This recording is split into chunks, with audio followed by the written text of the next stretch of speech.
Sim, gente, nós temos alguns estágios de adaptação da doença. Como assim, Jéssica? As pessoas se adaptam à doença? Sim, nós nos adaptamos à doença. E nesse ciclo, né, de passagem de um estado de saúde para um estado de enfermidade, a gente passa por 3 fases, certo? O primeiro estágio, a transição do processo de saúde para a doença. O segundo, né, o período de aceitação da enfermidade, certo? E o terceiro, que é a convalescência. A duração e o tipo de experiência que o indivíduo tem nesses estágios, eles variam, né, de acordo com a personalidade de cada um, de acordo com a história de vida e de acordo da forma como acontece o processo de adoecimento. O primeiro estágio, né? Normalmente, o desenvolvimento dos sintomas, ele é acompanhado de algumas sensações desagradáveis. A pessoa ela vai perdendo o vigor dela, a energia, vai perdendo a resistência, vai perdendo a capacidade funcional, né? Então, com isso, vai surgindo uma ansiedade que é sempre presente. A pessoa vai estabelecendo um plano de luta, né? E vão surgindo questões, qual é o problema?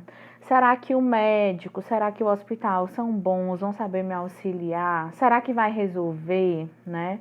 Será que esses exames estão certos? Será que aquele hospital é o melhor, né? Nessa fase vão surgir, gente, alguns sentimentos como ansiedade, culpa, vergonha, negação. E a equipe de enfermagem, nesse primeiro estágio, né, ela tem que estabelecer com o paciente uma postura totalmente profissional, ouvinte, não crítica, meu povo, pelo amor de Deus, e aceitando a necessidade do paciente, né, de enfrentar a sua maneira, enfrentar a situação da sua maneira, né? Que com certeza cada pessoa vai enfrentar de alguma forma. Mas, Jéssica, eu não posso nem criticar, dizer que a pessoa está com HIV naquilo porque ela não usou preservativo, né? Que ela está daquele jeito porque ela não buscou Jesus, porque ela não foi para a igreja orar. Eu não posso dizer isso, gente, pelo amor de Deus. Mais uma vez eu falo aqui da ética profissional, que a pessoa menos precisa lá é de um juiz, ela precisa de um técnico de enfermagem, que vá cuidar, que vá assistir, que vá ouvir essa pessoa fazer o seu trabalho, né, sem julgamentos. Então, isso, assim, por favor, se você tem o hábito de ficar julgando, de ficar apontando o dedo para a vida das pessoas, comece a tirar isso de agora, porque isso não vai ser nada necessário no seu local de trabalho, certo? Depois do primeiro estágio, vem o segundo estágio, né? O paciente, enfim, ele reconhece e admite que ele está doente e que ele precisa da ajuda. No primeiro estágio, ainda existe uma resistência de que a pessoa acha que pode fazer tudo sozinha, de que ela não precisa da ajuda de ninguém, de que é frescura. No segundo estágio, ela já vai admitir, né, de que ela precisa do médico, ela precisa dos enfermeiros, dos técnicos, né? Aí, a partir daí, pode surgir uma dependência aumentada, um estado de vitimização maior, né? Também pode acontecer uma regressão, certo? Nesse estágio também é comum aparecer sentimentos de raiva, de culpa, de ressentimento, certo? A pessoa pode se tornar muito crítica em relação aos procedimentos que vocês vão fazer nelas, os cuidados que vocês vão administrar. Nessa fase, né, você tem que encorajar o paciente a expressar os sentimentos, sem julgar, sem dar lição de moral, né, sem fazer inquisições, tá certo? Com isso, né, o paciente ele vai assumir a responsabilidade de cuidar, tá? E vocês, no seu lugar de profissional da saúde que está cuidando daquela pessoa, tem que respeitar a integridade e a individualidade daquele paciente, certo? Como assim respeitar a integridade e a individualidade? Eu estou atendendo um paciente, certo? Mas eu tenho vários outros para administrar a medicação. Mas esse paciente, ele se sente bem quando eu deixo, por exemplo, ele levar o copo, é um idoso muito debilitado, que treme muito as mãos, né, por exemplo. E ele gosta de levar o copo de água e o comprimido à boca para ele tomar a medicação dele, sem minha ajuda. E isso leva mais tempo do que se eu colocasse a medicação lá. Mas será que eu não devo respeitar a vontade dessa pessoa de se sentir útil, pelo menos naquele momento, de que ele consegue pelo menos tomar sua medicação com a própria mão? Então, tudo isso, gente, é uma sensibilidade que tem que partir de vocês, né? Que vocês têm que estar tentando, né, olhar para essas necessidades das pessoas, né? De entender a individualidade de cada um. Talvez para esse senhor, o fato dele ser independente, pelo menos naquele momento, né, vai fazer com que ele se sinta com mais vigor, com mais vontade de lutar contra aquele processo de adoecimento. Né? Ele não vai se entregar com tanta facilidade. E o terceiro estágio, gente, envolve o período de convalescência ou restituição, que é quando vai retornando a saúde, a força física, tá certo? Normalmente o paciente vai começando com um sentimento de bem-estar, de se sentir bem.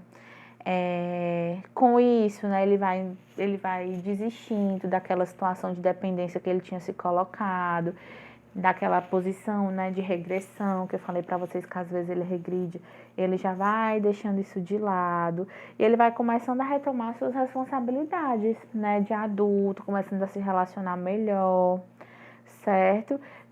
Só que tem pessoas que eles vão continuar naquele papel de paciente, naquele papel, né, de se vitimizar, só que boa parte das pessoas quer essa recuperação, quer sair do hospital, né? Então, isso, gente, se torna ainda mais verdadeiro se a enfermidade e o tratamento requer grande alteração no trabalho e na família, certo? Se a pessoa, aquele processo de adoecimento fez com que a pessoa se afastasse de tudo que ela está acostumada, né? Ela vai ter mais vontade ainda de voltar para essa condição que ela tinha antes do processo de adoecimento, certo?